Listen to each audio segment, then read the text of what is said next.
California cooking, today's show is all about summer grilling. And who better to kick that off than a grill master himself, chef, restaurateur, and Food Network host, Michael Symon. He's joining me with tips and tricks on the grill, along with some foolproof recipes for your next cookout. Then, I'm firing up my charcoal barbecue and grilling up a mouth-watering flank steak. And a cookout isn't complete without dessert. Levi and I are making a Nectarine Crumble. I've been watching Michael Symon on TV for years. Not only is he an Iron Chef, but he is the most genuine, funniest guy. I love his laugh. Not only that, he's got some great tips for cooking on the grill this summer.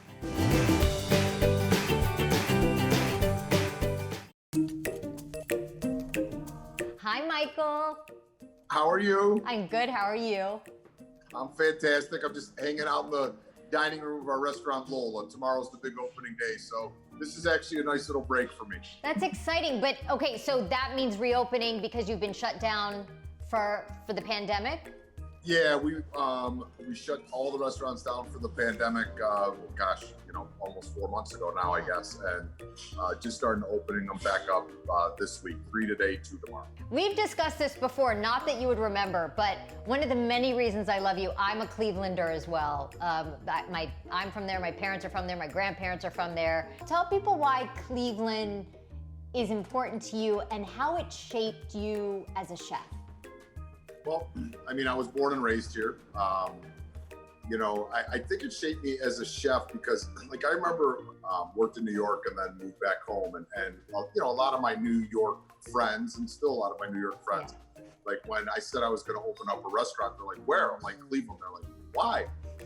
And I think when you live in Cleveland, you get Cleveland. And I mean, kind of the beautiful thing about Cleveland is I always tell people it's the city that hugs you back. And I truly believe that. Maybe that's not a good thing right now, with COVID right now, but right. In better times, you can kind of feel the love of the city a little bit. Indians, Browns, or Cavs? I'm a football guy all day. I would trade 15 championships by other Cleveland teams for one Brown Super Bowl. And now that we're in summer, I think it's such a beautiful time of year to be there. How do you guys normally celebrate the 4th in summertime there? We grill. I mean, we grill. We get outside and we grill a lot. My father, my grandfather always were outside grilling. I'm the same way. Yes, it is freezing cold here in the winter and there's snow up to your knees. But no one's really afraid to dig that path to your grill and fire it up in the dead of winter either. So. Right. We miss you so much on the Chew. The Chew was such a favorite of mine. How much did you enjoy that? And I hear now that you've been in quarantine, you've actually been shooting stuff just on your own. Yeah, so I miss the Chew a ton. An incredible group of people. We had about 200 people that worked on that show. We did 1,500 episodes over 7+ seasons. It was magical. And then during quarantine, I was driving into the city to do Food Network stuff. Yeah. And I got through the tunnel and they called me up and they said, Food Network's closed. I'm like, what do you mean? They said, we're closed. So I'm like, okay. So I turned around, I started driving back to Long Island. I was with Olivia, who does all of our social media and marketing and all that kind of stuff. And so I reached out to David Zasloff, the CEO of Discovery, who owns Food Network. And, I was like, David, I think that I could shoot stuff at home. Yeah. If you want to keep things going. And within 30 minutes, we had an email going with 15, 20 people on it. And the following day, we started shooting shows for Food Network Kitchen's Facebook page. Yeah. And we called it Symon's Dinners. And we did it for 47 straight days during quarantine. Wow.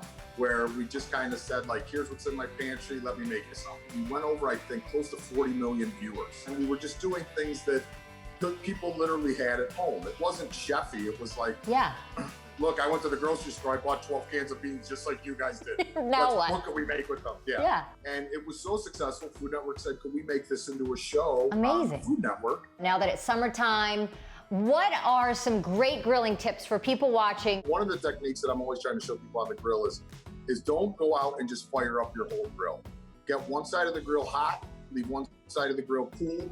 You start the food on one side, you get the char and all that, the goodness that you get from the grill. Then you move it to the cool side, you close the lid and let your grill work as an oven for you. And another great tip, quite honestly, is use a thermometer Like everyone's like, how do I know it's done? I'm like, stick a thermometer in it. And it's not cheating, it's using technology to your advantage. Right. Another big tip is don't cook things to time, cook things to temperature. Okay. I grilled 2 different kinds of your chicken yesterday, Michael. So the one I did is I did your yogurt marinade for the chicken, which was fabulous. The yogurt marinade's another great treat because it adds a little bit of moisture and fat to a lean cut of meat, yeah. which helps it. Yeah, so in the yogurt, you had cumin, you had chipotle powder, garlic, and then you just marinate it.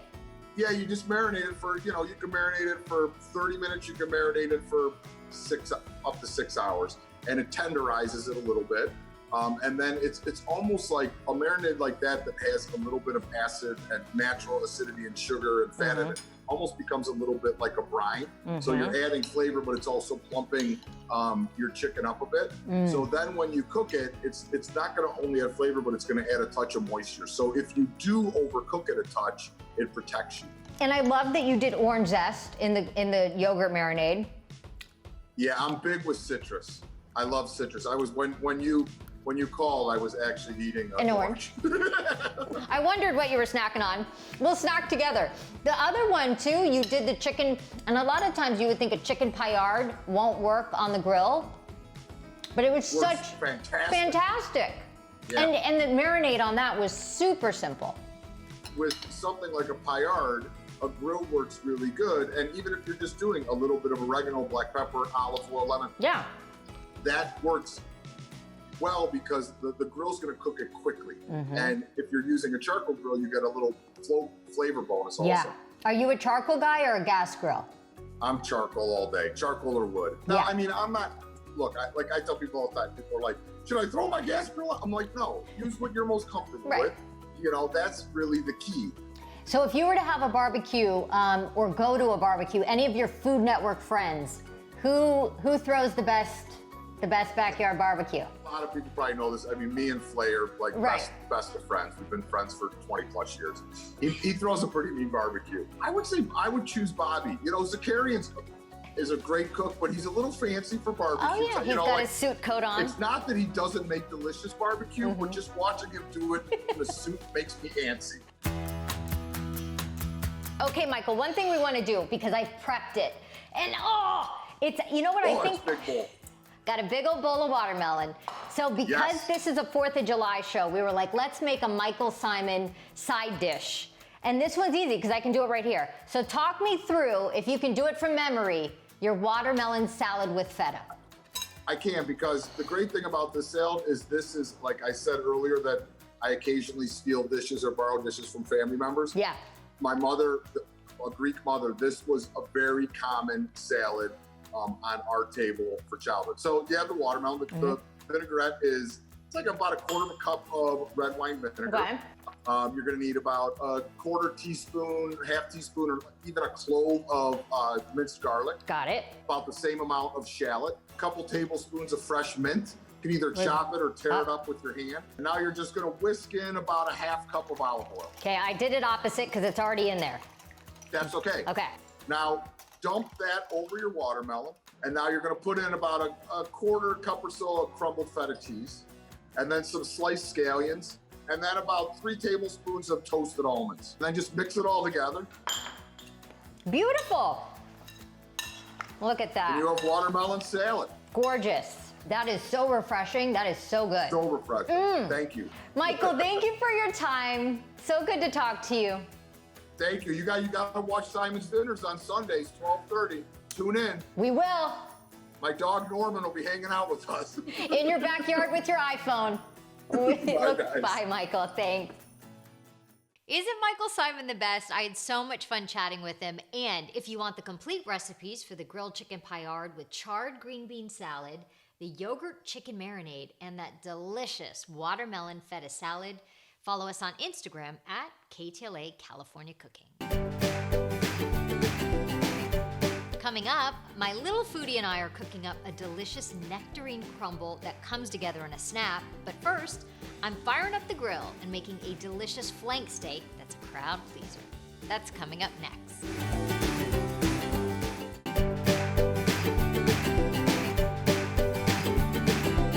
It's that time of year where everybody's breaking out the barbecue and enjoying the great outdoors. But for me, there's 3 keys when it comes to a good barbecue. A charcoal grill, a marinade for your meat, and presentation is everything. Let's see how my flank steak turned out.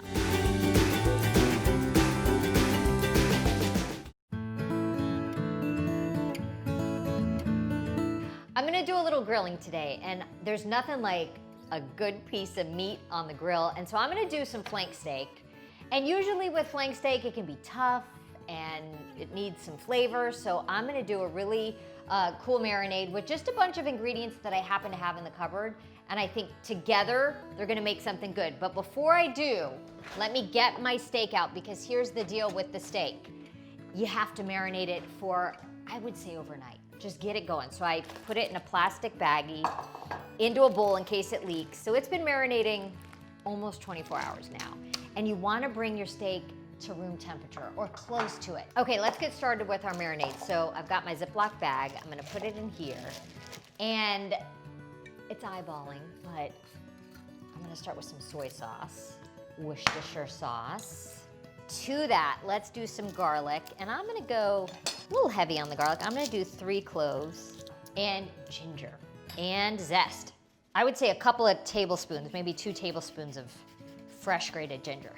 Orange, so some fresh orange juice, and lime, 2 limes. And there's one ingredient I'm gonna show you that I've not ever used before. If we take pink peppercorns, which they sell in the spice aisle, they remind you of black pepper, but they have this floral note to them, which is so interesting. So what I'm gonna do, put a few of these in my plastic bag, get my rolling pin, and just give it a coarse whack. So I'm gonna add about a tablespoon of cracked pink peppercorns to my marinade. And then the last thing is some balsamic vinegar. Give it some tang. And I'm not gonna add salt because of the soy, but I am gonna salt the steak before I put it on the grill. And that's it. So then what you do is you put your steak in here, like I did over here. You put your steak in and let it sit in the fridge for 24 hours if you can. My favorite way to serve up grilled meat is on a big platter with lots of things. So you just put a big, beautiful platter of food on the table and everybody just helps themselves. So what I'm gonna do with our steak is make some skewers. And I thought these little peppers would be great, some cherry tomatoes, some red onion. The first thing to do though is soak your skewers, because your skewers can catch fire on the grill. So I just stuck these in a glass of water for a few minutes or however long you want, but a little bit of something is better than nothing. So let's start with our red onion. Cut them into wedges, and we just stack them up. And you can mix, but I'm gonna just do all onion. Okay, and then you just keep going. So to our skewers, olive oil, salt and pepper, simple. Now for our steak. So this is one thing you wanna do before you grill, is get some paper towel. And you're not gonna get a good char on your meat unless the meat is dry. And this has been sitting in a wet marinade. So we wanna take it out of the marinade, and we're gonna put it on the paper towel, and we're gonna pat it dry. All right, we're ready to hit the grill. These have olive oil, salt, pepper. Oh, no sticking, yes! Okay, that's what I like. The other thing I love to do when I grill is I put lemons on, and they get nice and charred, and then I squeeze it over everything. Okay, so our steak has come off the grill, and I let it sit for about 20 minutes because you want all the juices to go back in and it just to kind of settle, and it keeps cooking. The other thing, cut against the grain. So you see the grain is very obvious running this way. You want to cut it the opposite way, and that's what'll make it tender. You guys, it's tender, it's cutting. Ooh, look, see? That's for those of you that like it a little more rare in the middle. You got that. Here's how I would serve it. Would pile it up in the middle of a pretty board. By the way, this board, Larry, who did all the woodwork in this kitchen, gave me this board, and he's like, I hope one day I see it on California Cooking. So Larry, here's your beautiful cutting board. Okay, now I take our skewers and just place them around with our charred red onion. The charred lemon, which look at how pretty, and it changes the flavor of these lemons, and I just squeeze it all over everything. Another element you could add to your board is I toasted up some tortillas. You could do bread. People can make their own taco. I also like to hit it with just a little bit of olive oil. Always a little parsley makes everything a little prettier too. You got a pretty platter to take to your table, and no mess, one sheet pan. That steak was really good. The marinade made all the difference. And when you put that platter on the table, it is a crowd pleaser. Coming up, it's the perfect dessert for your barbecue, and it is so easy to make. Levi and I are baking a delicious nectarine crumble. That's coming up next.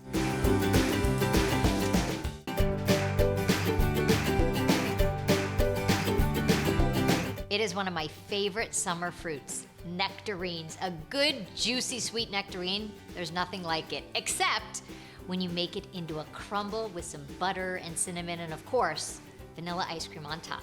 Take a look.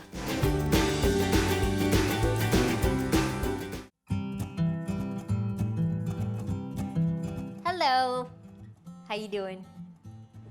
You know what I'm gonna make today? What? What are these? Nectarine. Nectarines. I'm gonna make a nectarine crumble. What is that? Is it sweet? It's sweet. Does it taste more sweeter than a nectarine? It's gonna be sweeter than a nectarine because we're gonna add sugar. Brown sugar and white sugar. But here's my favorite fruit is a nectarine. Just I like brownies. if you get the perfect nectarine, I'm making nothing's it better. tiny. So what I thought I'd do, Levi, is cut up our nectarines, flat. and a crumble is basically any kind of fruit, and then you put a crumble of oats and sugar and butter, and then you put it in the oven. I have a job for you. You have the pastry cutter. So you're gonna use that, and let me show you. You're gonna use this bowl right here. Let's make the crumble, okay? What is the crumble? So the crumble is the topping. I have a half a stick of butter. Okay, so you take your cold butter and you cut it into chunks, because the thing about a crumble is you want the butter to stay in chunks. It's gotta stick. That's right, you don't want it to melt. You want it chunky, and that's how you perfect the crumble. Okay, butter going into your bowl. Cup of oats, a cup of whole old-fashioned oats, half a cup of flour. I'm mixing it. Yes, but here's where you use your pastry cutter. This thing right here, hun. Yeah, and yep. And then a pinch of salt. Now for the sugar. Half a cup of brown sugar. Okay, brown sugar going in, your favorite thing, sugar. A half cup of white sugar, but I'm gonna do a little bit less sugar. I'm gonna do a quarter cup of white sugar. I'm gonna put a little bit of cinnamon too. I think cinnamon would be good. Yeah, just a little sprinkle of cinnamon, maybe a quarter teaspoon. All right, now your job. So what you're gonna do, we want this to be mixed so it looks like little pea size. That's what you want, Levi. So keep combining the butter with the oats, with the flour, and that's our crumble. Now, to the nectarine.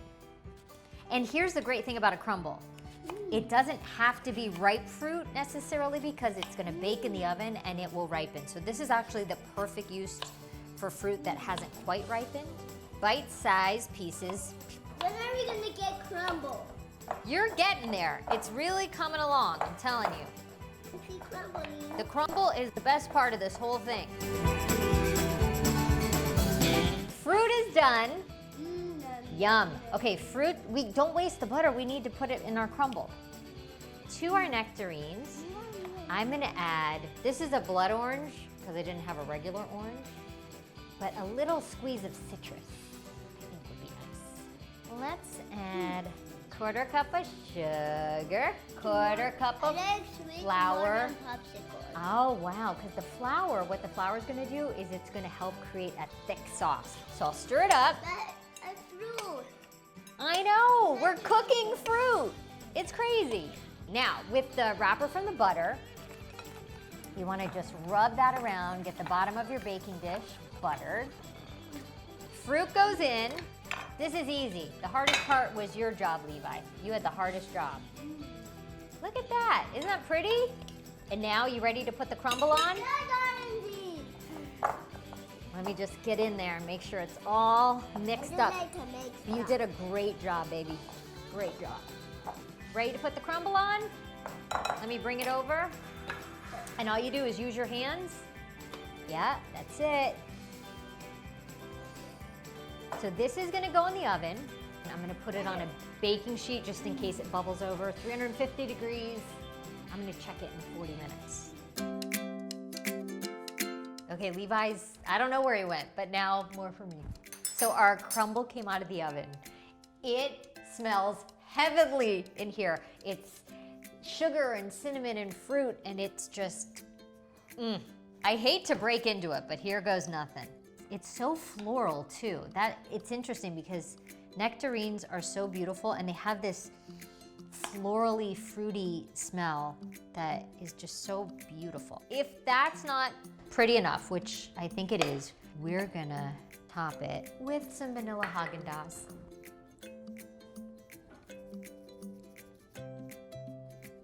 Love nectarines.